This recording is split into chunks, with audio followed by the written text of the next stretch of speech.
Notícias urgentes e de última hora da linha de frente. A ofensiva de Putin em Guliáipol estagnou. Isso nunca aconteceu antes. Sirski deu uma aula magistral. A Ucrânia e a Moldávia empreenderam a libertação da Transnistria. As tropas russas estão bloqueadas. Moscou está confusa. As forças armadas da Ucrânia estão começando a atacar os petroleiros de Putin. O golpe final de força irrompeu. O dirigível de petróleo do Kremlin agora está com vazamentos de todos os lados. Sensação! O fornecedor iraniano de armas para a Rússia fez sua última viagem. A escassez de munição veio de um lado inesperado. Isso já não pode mais ser escondido. A Dinamarca realmente recuperou a Groenlândia de Trump e o exército ocidental avançou. Putin está nervoso. Primeiro ele reprimiu os migrantes e agora eles estão se revoltando e tirando sua cadeira? Sobre tudo isso no nosso programa Ponto Infernal, diretamente agora de Guliáipol. Putin fracassou.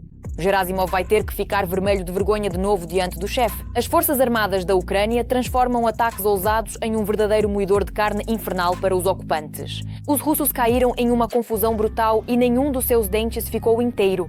O cerco está se fechando, mas a armada de Putin bate contra o nosso muro sem resultado. Os defensores ucranianos avançam com tudo. Com que força conseguimos dizimar o inimigo? Todos os detalhes frescos da linha de frente na reportagem a seguir. Zona cinzenta em Guliáipol. Os russos estão atacando ativamente as posições das tropas ucranianas pelo norte, sul e oeste. No entanto, eles não conseguem se firmar na própria cidade. É uma grande zona cinzenta. Principalmente o inimigo ataca nossas posições nos arredores, nas posições norte, sul e oeste de Guliáipol. Na própria Guliáipol continuam os combates entre nossos grupos que avançam e realizam ações de reconhecimento, busca e assalto. A situação do inimigo é mais ou menos a mesma, ele também não consegue trazer grupos de reforço. A situação em Guliáipol continua sendo uma das mais difíceis na linha de frente. As forças ucranianas atuam em todas as partes da cidade, tentando cortar a logística do inimigo. Os ocupantes, apesar das grandes perdas, continuam realizando ações de assalto ativas. Essa é a tarefa dos ocupantes no momento. Tentar contornar Guliáipol pelos flancos do agrupamento ucraniano. Por isso as principais ações estão concentradas justamente nos flancos. É uma tentativa de tomar sob controle direto a logística das forças armadas da Ucrânia. Ou seja, aqui eles já estão usando sua tática favorita dos chamados pequenos caldeirões. Mas mais uma vez enfatizo a situação, apesar das declarações do lado russo sobre controle total. Guliáipol não está sob controle, isso não corresponde à realidade. Segundo várias estimativas, diariamente os russos perdem cerca de 250 a 300 pessoas nessa direção. Por causa disso, o inimigo já mudou 2 vezes a composição das forças, dos meios das brigadas e das unidades que estão atacando Guliáipol. A principal tática dos russos são pequenos grupos. O inimigo envia grupos de assalto de 3 a 4 pessoas que avançam com guerra eletrónica sob cobertura de drones e artilharia. Atualmente a cidade realmente se encontra praticamente em uma zona cinzenta, mas as unidades de assalto ucranianas atuam por todo o território do assentamento. Uma tática semelhante, chamada de infiltração, também é utilizada pelos ocupantes russos. A tática deles é agir com pequenos grupos de assalto de 2 a 8 pessoas. Apesar das condições climáticas difíceis e da realocação de reservas operacionais para esta direção e a total superioridade do inimigo no ar. A informação do lado russo sobre o controle total de Guliáipol não corresponde à realidade. Além disso, os ocupantes não têm a possibilidade de trazer para a cidade os chamados grupos de fixação, ou seja, após os soldados de assalto, seguem diretamente as unidades das tropas de ocupação que devem se fixar no... Ao observar a atuação das várias forças físicas que interagem no cotidiano. De Defesa do Sul informam que se trata de 25 confrontos diários. Os combates continuam tanto nos arredores quanto no centro. Os confrontos armados podem durar de 45 a 50 minutos. De fato, são 25 confrontos por dia. Está sempre tudo estrondando. Disparam, uns vão atacar, outros também vão atacar. Drones e artilharia estão em ação. Os russos não desprezam ataques aéreos.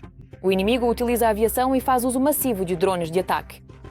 Além disso, os ocupantes, como relataram as Forças de Defesa do Sul, estão preparando ataques termobáricos com drones contra as posições das tropas ucranianas na região de Huliaipol. Segundo nossa inteligência, na direção de Huliaipol, há alguns dias, as unidades russas de aeronaves não tripuladas receberam cerca de 1.500 granadas termobáricas de mão, para que possam lançá-las sobre nossas posições. A região de Zaporizhzhia, em particular Huliaipol, é uma das prioridades da Rússia após o Donbas. Aqui, o inimigo tenta dispersar as forças ucranianas e ganhar vantagem em futuras negociações. O agravamento da situação na direção de Huliaipol tem um componente exclusivamente informativo e político. Vou explicar do que se trata. Não tendo possibilidade de obter sucessos táticos nem na direção de Pokrovsk, nem na de Kupiansk, e tendo sofrido tanto uma derrota militar quanto ideológica. E lembro que houve declarações ao mais alto nível representativo do país ocupante sobre a tomada total desses assentamentos sob controle. Os ocupantes russos atualmente tentam compensar essas derrotas com avanços táticos na direção de Zaporizhzhia. Porque digo que para eles isso tem, em primeiro lugar, um significado informativo e político. Huliaipol é o segundo maior assentamento nas áreas controladas da região de Zaporizhzhia. Consequentemente, o estabelecimento de controle sobre ele, isso permitirá que os russos aumentem sua própria influência durante o processo de negociação. No que diz respeito diretamente a Huliaipol, o objetivo dos russos aqui não é apenas ocupar o assentamento. A questão é que há entroncamentos ferroviários próximos e, segundo o analista militar e político Alexander Kovalenko, se os russos conseguirem realizar o que planejam, poderão criar uma base para uma possível ofensiva. Em direção a Zaporizhzhia.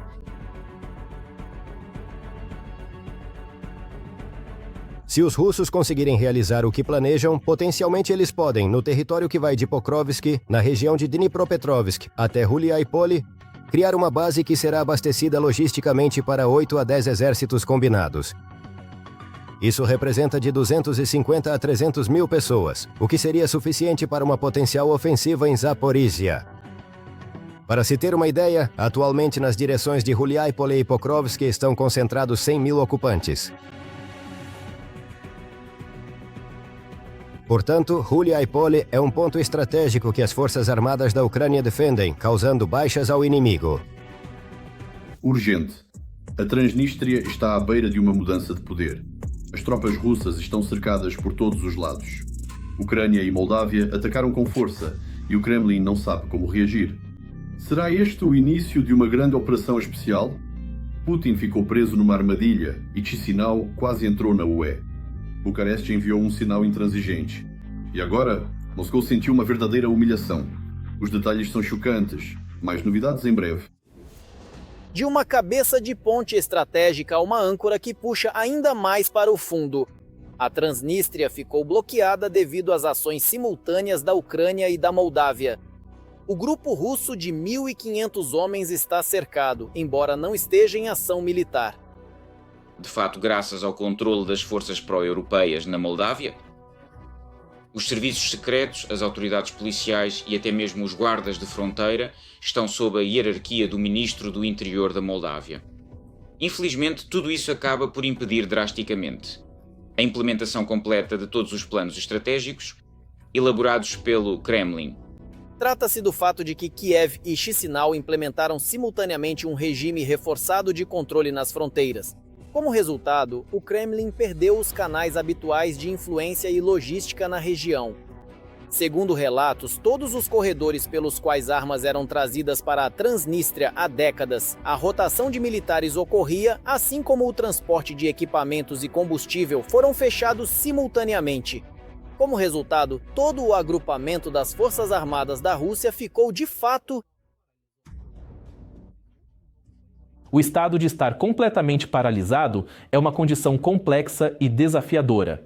Sabe-se amplamente, através de diversos estudos científicos e observações clínicas detalhadas ao longo dos anos, que esta situação impacta profundamente a vida do indivíduo, exigindo cuidados especializados e uma compreensão profunda das causas subjacentes que levam à perda total ou parcial dos movimentos corporais voluntários no dia a dia. Neste momento, a Ucrânia está verificando com o máximo de detalhes todo o fluxo de pessoas e cargas que entram na Transnistria. As estruturas moldavas também reforçaram os postos de controle e mobilizaram unidades móveis para um controle total dos deslocamentos. Ao mesmo tempo, a Moldávia controla o espaço aéreo, excluindo qualquer fornecimento por via aérea. E o transporte ferroviário e rodoviário só é permitido mediante rigorosa fiscalização aduaneira.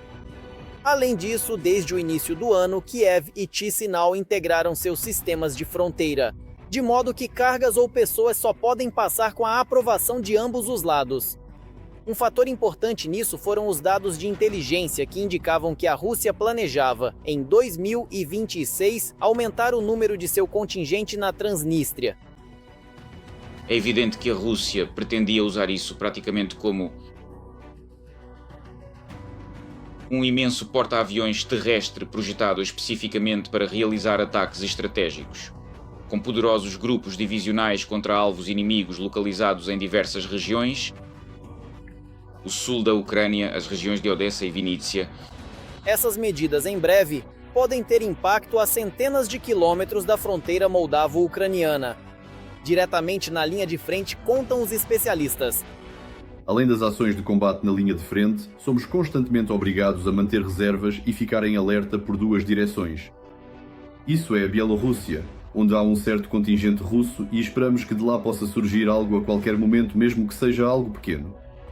E também na região do Dniester, perto de Odessa e perto da região de Mykolaiv, onde também há 1500 militares russos, depósitos, todas essas coisas, isso também nos obriga a manter forças lá o tempo todo.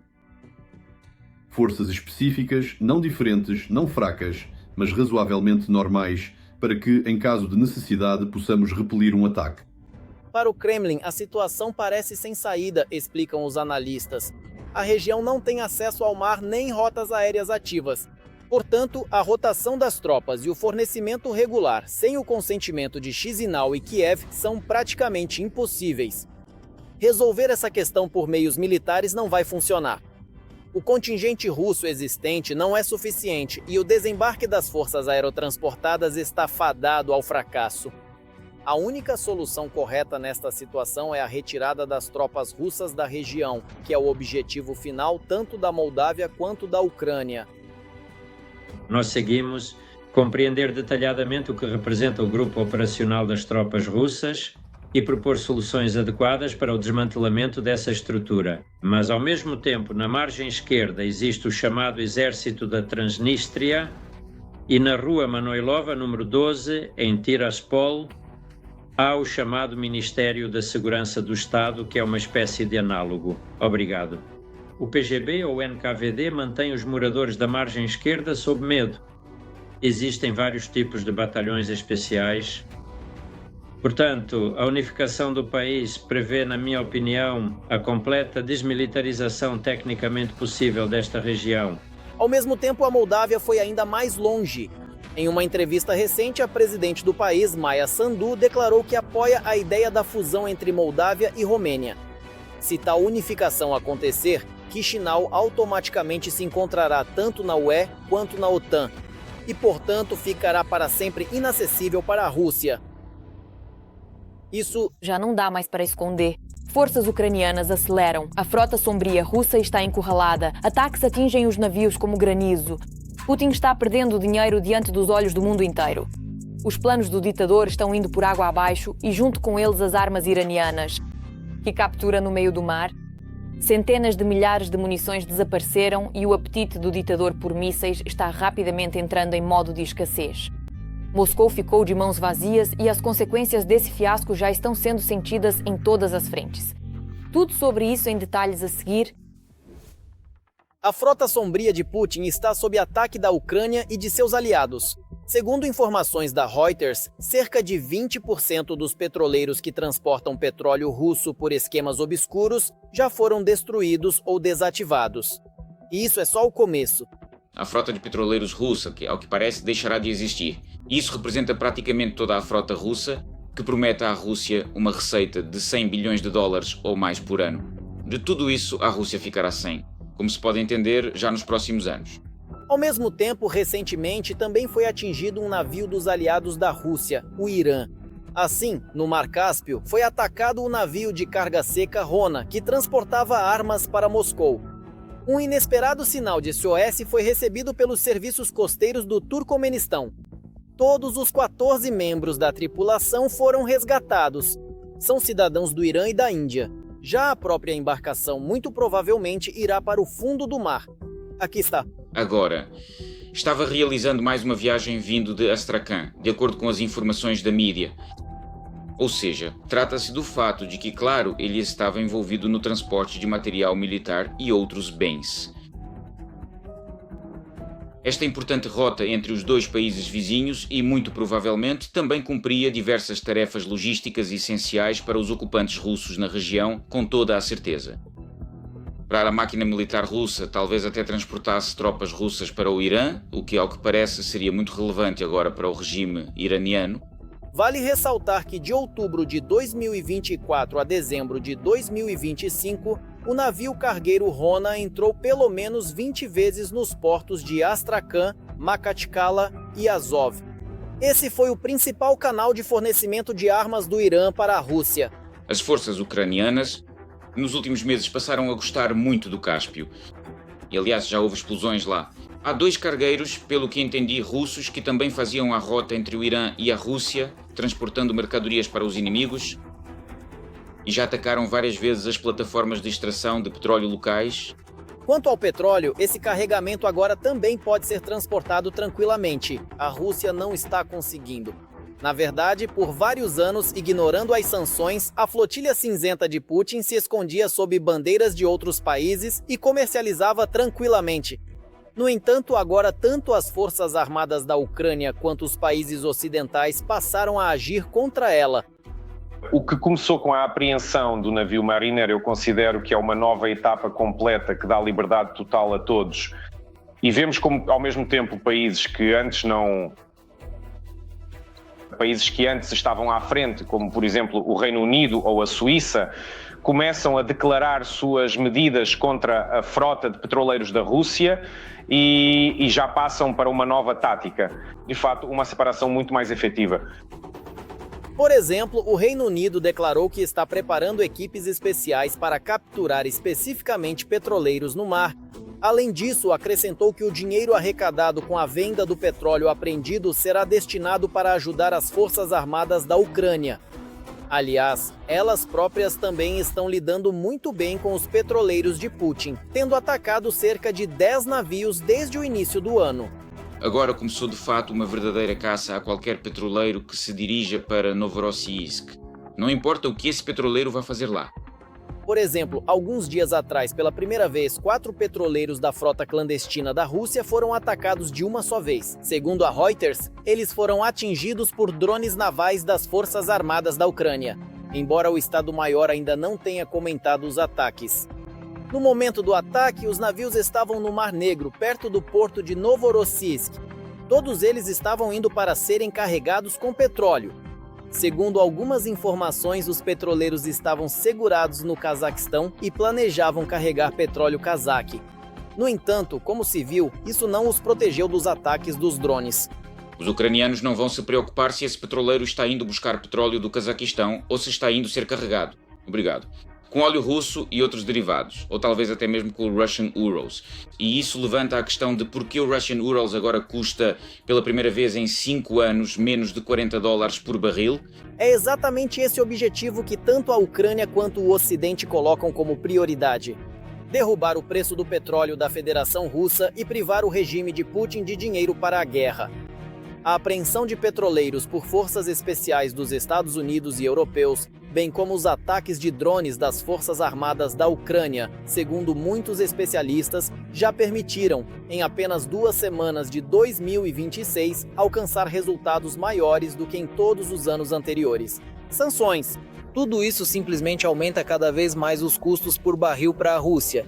Óleo. Eles já lucram 30% com apenas alguns dólares por barril de petróleo. Este valor é inferior ao custo da maioria dos postos de petróleo. E então aumenta. A pressão, o mundo busca uma redução. O preço que a Rússia recebe por cada barril é, digamos, de até 20 a 25 dólares. Depois disso, não há mais motivo para tomar esse óleo. Sabe-se agora que cerca de 35 milhões de barris de petróleo russo permanecem em navios-tanque da frota paralela russa. Os compradores simplesmente recusaram. O volume total de petróleo russo em navios-tanque atingiu o recorde de 216 milhões de barris. Pelo menos 12 navios carregados de matéria-prima estão ancorados há cerca de 1 mês na costa de Omã, mas não se encontrou ninguém disposto a comprar o ouro negro de Putin. Urgente, a Groenlândia explodiu, a UE pressionou Trump, tropas estão entrando, a Dinamarca abre a caixa de Pandora. Isso você precisa ver. Uma reviravolta brusca nos acontecimentos que ninguém esperava, a OTAN perdeu força instantaneamente. O botão de influência apareceu de repente. Putin está se preparando para lançar seu submarino. O que realmente está acontecendo neste momento na ilha? Mais detalhes a seguir. Donald Trump deixou a OTAN preocupada. Noruega, Suécia e Reino Unido estão enviando suas tropas para a Groenlândia. Na verdade, no total, trata-se de apenas 4 militares dos 3 países juntos. Essa ajuda dos escandinavos e britânicos é prestada a pedido da Dinamarca, que já enviou uma unidade avançada e equipamentos para a ilha. O avião Challenger da Força Aérea Dinamarquesa foi registrado por jornalistas da emissora DR. A aeronave pousou no aeroporto de Nuuk. Os passageiros foram levados por um carro branco alugado com vidros escurecidos, detalha a mídia. A tarefa desta equipe avançada em particular é garantir a prontidão da logística e das condições locais para o possível acolhimento de aldeias-chave. Posteriormente, segundo a DR, isso se refere, entre outras coisas, ao pessoal militar de unidades das forças terrestres que devem estabelecer uma presença militar das forças de defesa na Groenlândia. Uma parte significativa das outras forças armadas da Dinamarca, incluindo outras unidades de combate das forças terrestres, está comprometida com obrigações militares nos países bálticos. Após outros, o presidente da França, Emmanuel Macron, também declarou a possível mobilização de seu batalhão. Ele é um daqueles que já fez declarações semelhantes sobre a Ucrânia mais de uma vez. Mas nos últimos 2 anos, nenhum soldado francês sequer pisou em solo ucraniano. E aqui não são apenas alguns russos que desafiam as Forças Unidas, mas os próprios americanos. No seu segundo mandato, Donald Trump está literalmente obcecado. A Groenlândia tem uma importância enorme para a segurança, inclusive para a Dinamarca. O problema é que a Dinamarca não poderá fazer nada se a China e a Rússia tentarem ocupar a Groenlândia. Mas nós podemos fazer tudo o que for possível. Você soube disso na semana passada, na Venezuela. Donald Trump já declarou diretamente que os Estados Unidos estão prontos para anexar a maior ilha do mundo. Até agora, os ministros das Relações Exteriores da Groenlândia e da Dinamarca não conseguiram convencer o parceiro da aliança. Após a reunião com Rubio e DJ Vance, eles apareceram em público com caras fechadas e admitiram aos jornalistas o seu fracasso. Tivemos uma discussão franca, mas ao mesmo tempo construtiva, durante a qual concentramos a atenção principal na questão da garantia de segurança a longo prazo na Groenlândia. E aqui, devo admitir, nossas opiniões ainda divergem. A Groenlândia é realmente extremamente importante do ponto de vista militar. Em primeiro lugar, perto dela passa um dos estreitos pelos quais os russos podem enviar seus submarinos até as costas do Zeu.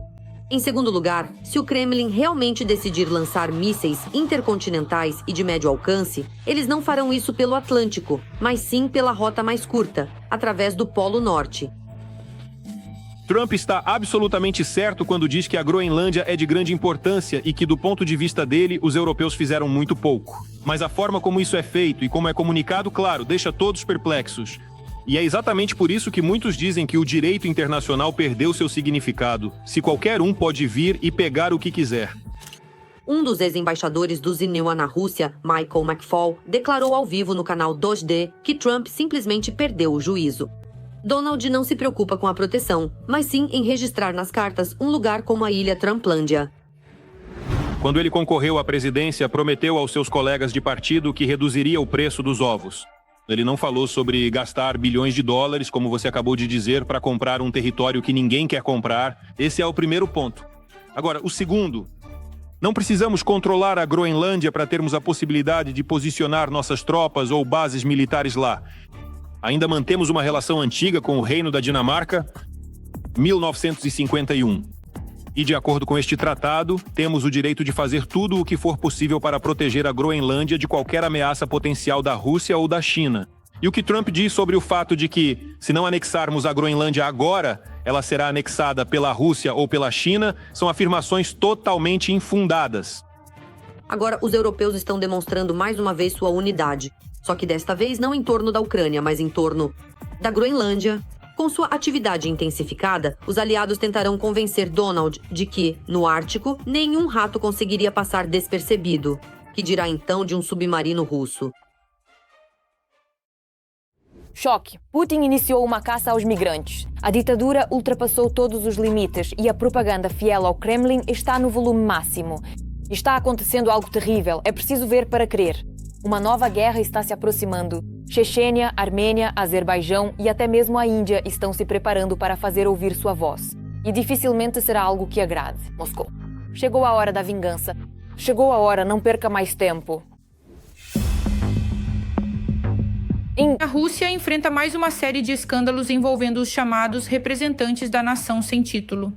O comandante de Kadyrov, Alaudinov, explica por que os russos não podem se casar com garotas chechenas. 500 milhares de pessoas fazem a mesma pergunta todos os dias. E por que uma mulher chechena não pode se casar com um homem russo? Espere. Em primeiro lugar, quem sabe que você é russo ou quem você é? Em vez de ficar o tempo todo gritando sobre como os chechenos são ruins, é aos russos que se deve dar o conselho de retornarem às suas próprias tradições. E aqui está a novidade. Acontece que são os russos que estão errados por não respeitarem os chechenos. E, por exemplo, o próprio Alaudinov uma vez quis se casar com uma russa, mas não permitiram. Eu tinha uma namorada com quem nosso relacionamento era tão sério que decidimos nos casar. O nome dela era Ira. Talvez ela até veja isso. Quando ela chegou em casa e disse à mãe que queria se casar com um checheno, proibiram-na de se casar comigo. A irmã dela, a mãe dela, deram-lhe um ultimato. Se você se casar com um checheno, nós vamos te abandonar completamente. Posso praticamente jurar para vocês que hoje posso citar milhares de pessoas que nunca na vida dariam sua filha em casamento para um muçulmano, para um checheno. Isso existe. Mas não são apenas os povos dentro da Rússia que sofrem com o totalitarismo russo. Por exemplo, o propagandista Solovyov declarou que é preciso punir os armênios ingratos e iniciar a chamada Operação Especial na Armênia. A perda da Arménia é um problema gigantesco. Um problema na nossa Ásia. Agora, neste exato momento, em todo o território da Ucrânia, está ocorrendo um problema extremamente grave e complexo. Precisamos formular de maneira muito clara nossos objetivos e tarefas. Precisamos entender que os jogos acabaram. Não ligamos para direitos internacionais, para a ordem internacional. Se para a nossa segurança nacional foi necessário iniciar uma operação especial no território da Ucrânia, por que, com base nas mesmas considerações, não podemos iniciar uma operação especial também em outros pontos da nossa zona de influência? Antes disso, o incompetente Solovyov já havia proposto invadir o Azerbaijão. Em sua mente doentia está Tishi, um russo ou um cidadão de segunda classe que não tem direito a voto. E gostaria de lembrar que a quantia transferida foi da Rússia para o Azerbaijão, e não do Azerbaijão para a Rússia. E então, lembrando de tudo, a situação pode mudar drasticamente. É nisso que eles estão contando? Ou consideram os 300 quilômetros de fronteira e, ao lerem o que se permitem e ao verem o que se permitem dizer na televisão central, querem lutar? Ao mesmo tempo, na Rússia está crescendo a chamada Comunidade Russa, supostamente uma organização pública, mas com um ódio total aos migrantes, supostamente sob o pretexto de proteger os russos. Eles andam impunes fazendo batidas contra migrantes e não sofrem